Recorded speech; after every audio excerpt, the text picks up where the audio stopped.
Dear student, in the last lecture, we have seen periodic trends in the modern period table.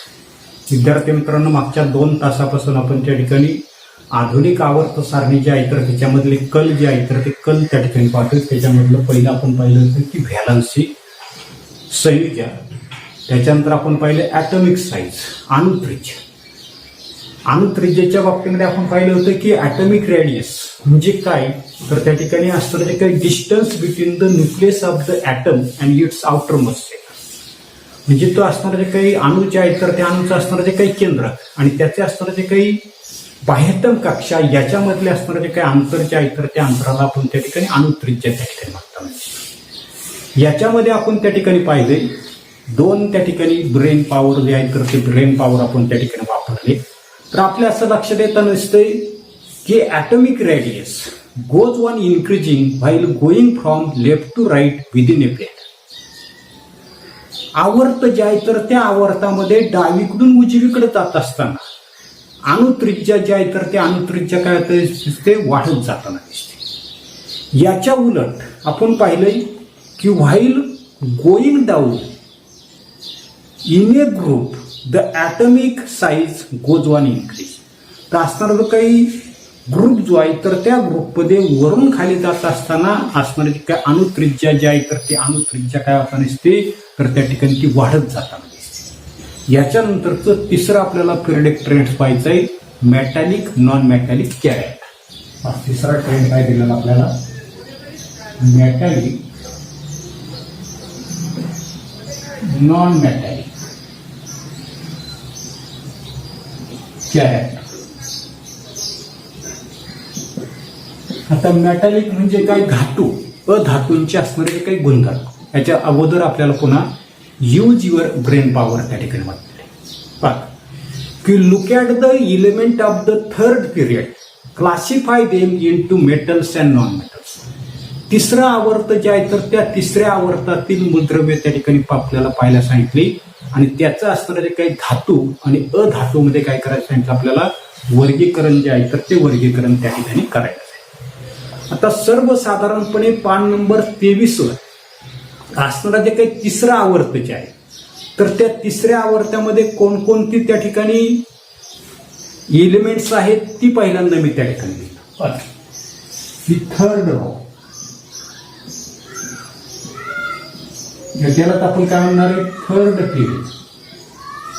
आता या third period मध्ये पान number 23 वर कोणकोणती मूलद्रव्ये आहेत तर सोडियम, आडवा सोडियम आहे, त्याच्यानंतर मॅग्नेशियम आहे, ॲल्युमिनियम आहे, सिलिकॉन आहे, फॉस्फरस आहे, सल्फर आहे, क्लोरीन आहे, आर्गॉन आहे.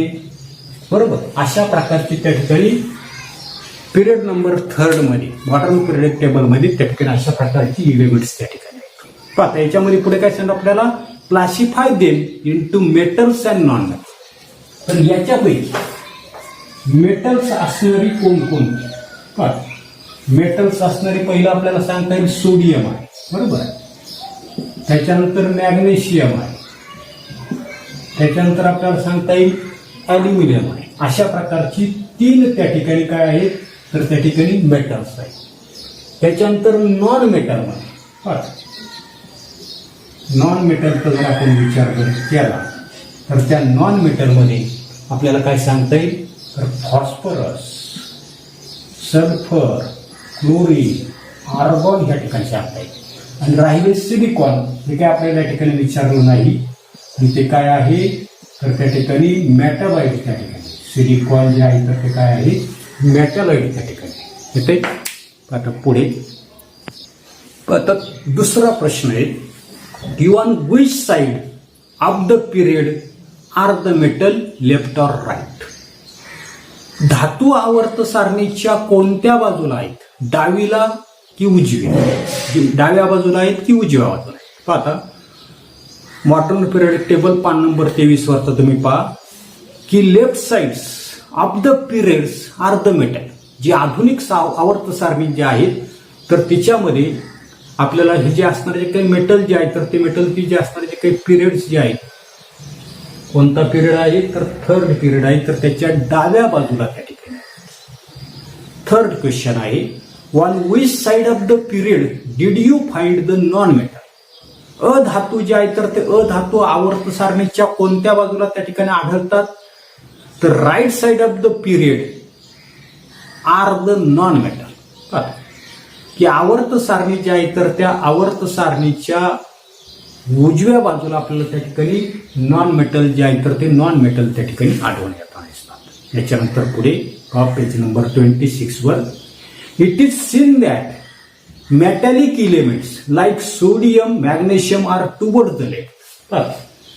त्या ठिकाणी प्रत्यक्ष आपण त्या ठिकाणी असणारं जे काही लिहिलं आपण अशा पद्धतीचं आपण त्या ठिकाणी लिहिलेलं आहे. तर आपल्या लक्षात येता नसते की सोडियम असेल, मॅग्नेशियम असेल अशी धातुरूप मूलद्रव्ये जी आहे तर हा जो काही पिरियड जो आहे तर त्या पिरियडच्या कोणत्या बाजूला आहे, डाव्या बाजूला त्या ठिकाणी. The non metallic element such as sulphur chlorines are toward the right.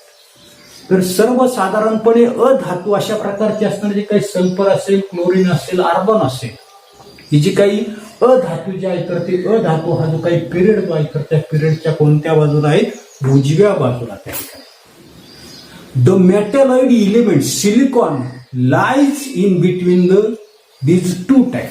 त्या ठिकाणी की मगाशीच आपण त्या ठिकाणी म्हटलं या ठिकाणी असणारं ते काही सिलिकॉन हे काय सांगितलं आपण, मेटॅलॉइड. हे मात्र कुठं दिसतंय तर हे जे काही दोन्ही प्रकारचे आहेत धातू आणि अधातूच्या बरोबर काय दिसतंय आपल्याला, मध्ये त्या ठिकाणी हे धातू सदृश्य मूलद्रव्य त्या ठिकाणी आढळून येताना दिसतं. A similar pattern is also observe in the other periods. अशाच पद्धतीने आपल्याला म्हणजे असा असणारा जो काही आकृतिबंध जो आहे तर तो आकृतिबंध आपल्याला इतर असणारे जे काही आवर्त जे आहे तर त्या आवर्तामध्ये सुद्धा त्या ठिकाणी दिसून येतात. It is seen that the zigzag line separates the metals from the non-metals in the periodic table.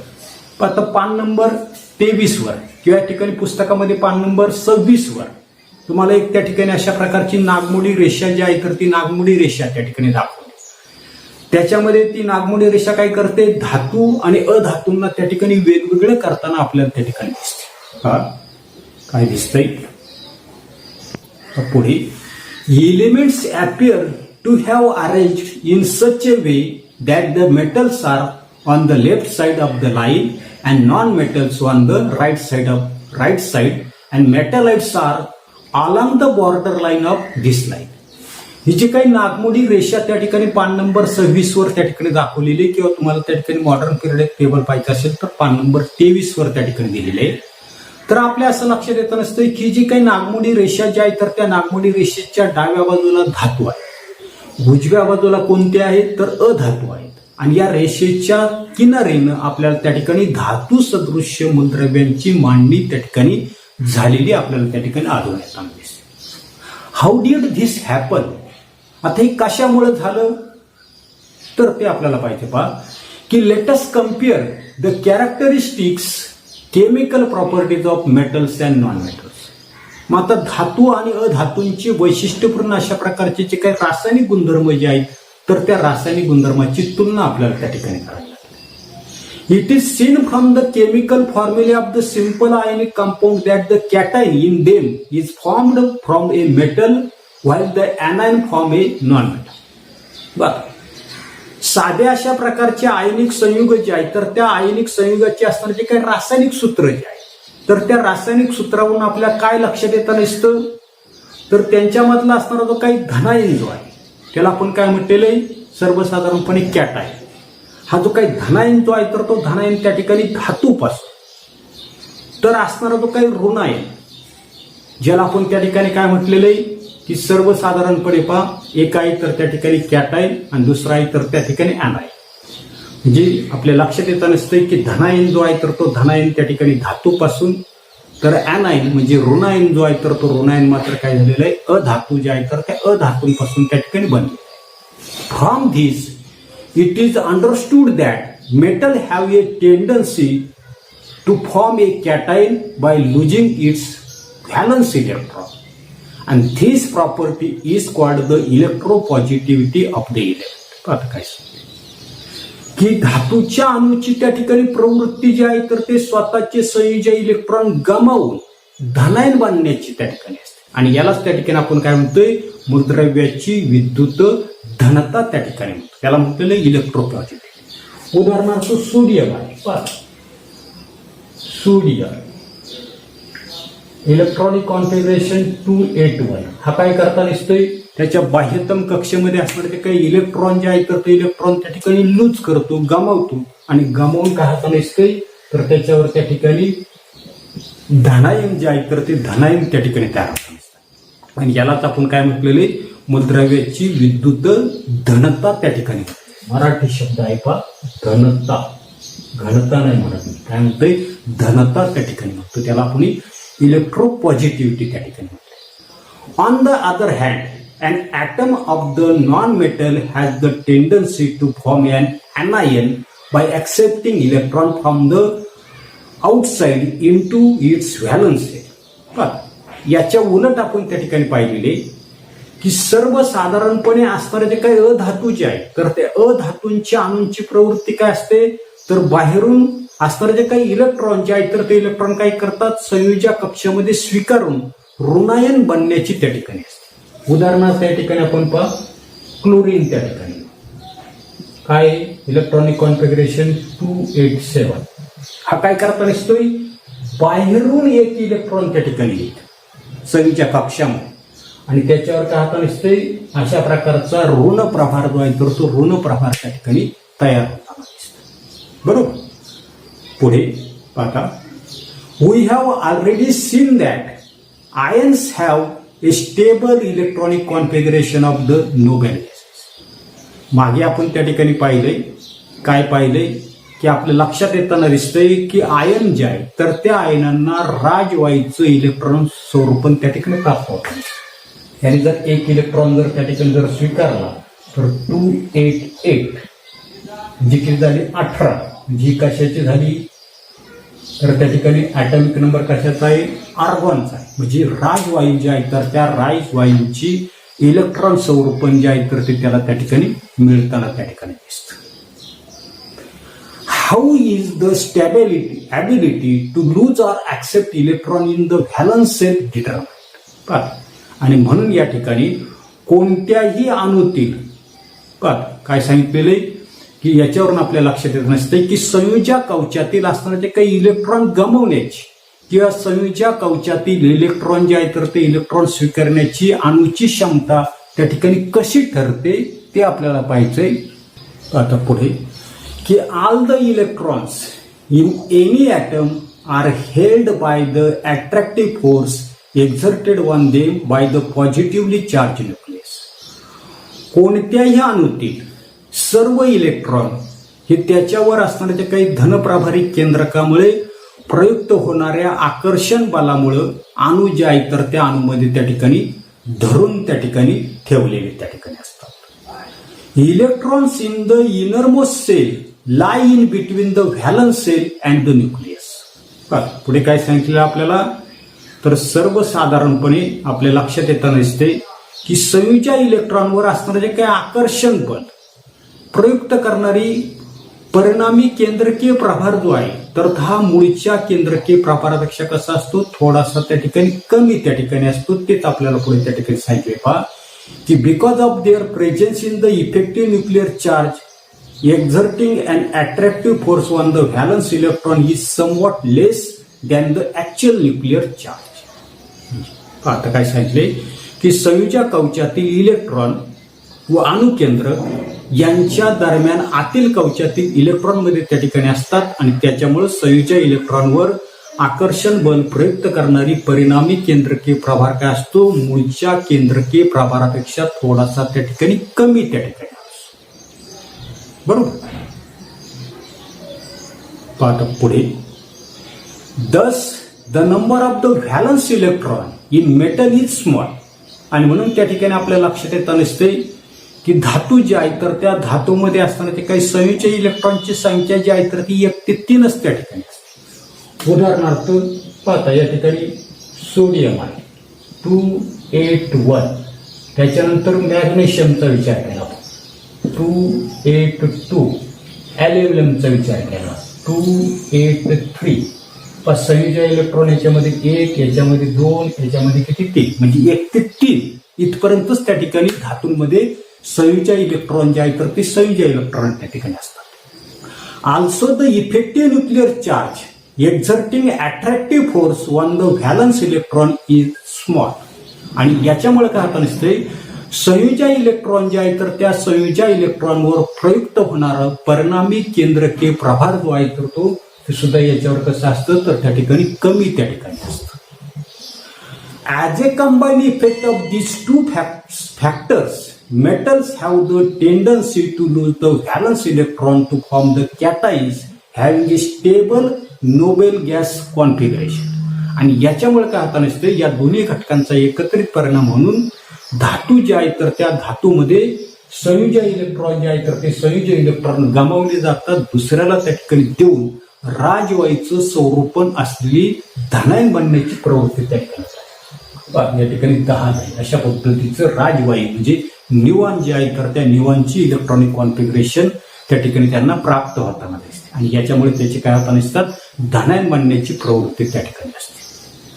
This tendency of an element called the electropositivity is the metallic character of that element. म्हणजे मूलद्रव्याची ही जी काही प्रवृत्ती जी आहे अथवा ही जी काही विद्युत घनता म्हणजे त्या मूलद्रव्याचा धातू गुणधर्म आपल्या ठिकाणी म्हणतात. आता पान नंबर 26 वर पुस्तकामध्ये पहा, पिरियडिक ट्रेंड्स इन इलेमेंट्स, मूलद्रव्यामधील आवर्ती कल आपल्याला त्या ठिकाणी दाखवतो. आता काय दाखवलेले की डिक्रीजिंग ॲटॉमिक रेडियस. आता डिक्रीजिंग ॲटॉमिक रेडियस कसं दाखवलेलं आहे की असणारं जे काही पिरियड जे आहे तर त्या पिरियडमध्ये डावीकडून उजवीकडे जाताना अणुत्रिज्या जी आहे तर त्या अणुत्रिज्या काय होताना कमी होताना दिसते, बरोबर, पिरियडिक टेबल. दुसरं आपल्याला सांगितलंय increasing electronegativity and non metallic character. पिरियडमध्ये वाढत जाणारी विद्युत ऋणता आणि अधातू गुणधर्म डावीकडून उजवीकडे त्या ठिकाणी दाखवले, बरोबर, वाढत जाताना दिसते. तिसरं आपल्याला सांगितलंय डिक्रीजिंग इलेक्ट्रोपॉझिटिव्हिटी अँड मेटॅलिक कॅरेक्टर. तर पिरियडमध्ये आपल्याला कमी होत जाणारी विद्युत घनता आणि धातू गुणधर्म त्या ठिकाणी दाखवले. कशाच्या बाबतीमध्ये, पिरियडच्या बाबतीमध्ये. आता ग्रुपच्या बाबतीमध्ये आपल्याला पाहिजे ग्रुप कसा असतो, वरून खाली. काय सांगता येईल की इन्क्रीजिंग ॲटॉमिक रेडियस. तर पिरियडच्या बाबतीमध्ये आपल्या लक्षात येता नसते, वरून खाली येत असताना वाढत जाणारी अणुत्रिज्या आपल्याला त्या ठिकाणी पिरियड आपल्या ग्रुपच्या बाबतीमध्ये आढळण्यात आली. तर मॉडर्न पिरियडिक टेबलमध्येच आपल्याला सांगता येईल decreasing electronegativity and non metallic character. तर ग्रुपमध्ये मॉडर्न पिरियडिक टेबलचे असणारे जे काही ग्रुप जे आहेत तर त्या ग्रुपमध्ये कमी होत जाणारी विद्युत ऋणता आणि अधातू गुणधर्म आपल्याला त्या ठिकाणी दिसून येतात. तिसरं आपल्याला सांगितलं त्याच्यामध्ये increasing electropositivity and the metallic character. ग्रुपमध्ये काय होता नसते, पुन्हा आपल्याला त्या ठिकाणी काय होता नसते, वरून खाली येत असताना वाढत असणारी विद्युत घनता, धनता आणि धातू गुणधर्म त्या ठिकाणी आपल्याला वाढत जाताना त्या ठिकाणी दिसतात. येते त्याच्यानंतर पान नंबर 26 वरच आपल्याला त्या ठिकाणी मेटल जे आहे तर ते मेटल त्या ठिकाणी दाखवलेले, धातू सदृश्य मूलद्रव्ये दाखवले आणि नॉन मेटल त्या ठिकाणी विशिष्ट अशा प्रकारचा असणारा काही कलर जो आहे तर त्या कलरने आपल्याला त्या ठिकाणी दाखवतो. पण एवढाच असणारा तो काही भाग जो आहे तर तो भाग आपण या तासाला पाहणार आहोत. पुढील तासाला पाहू. धन्यवाद.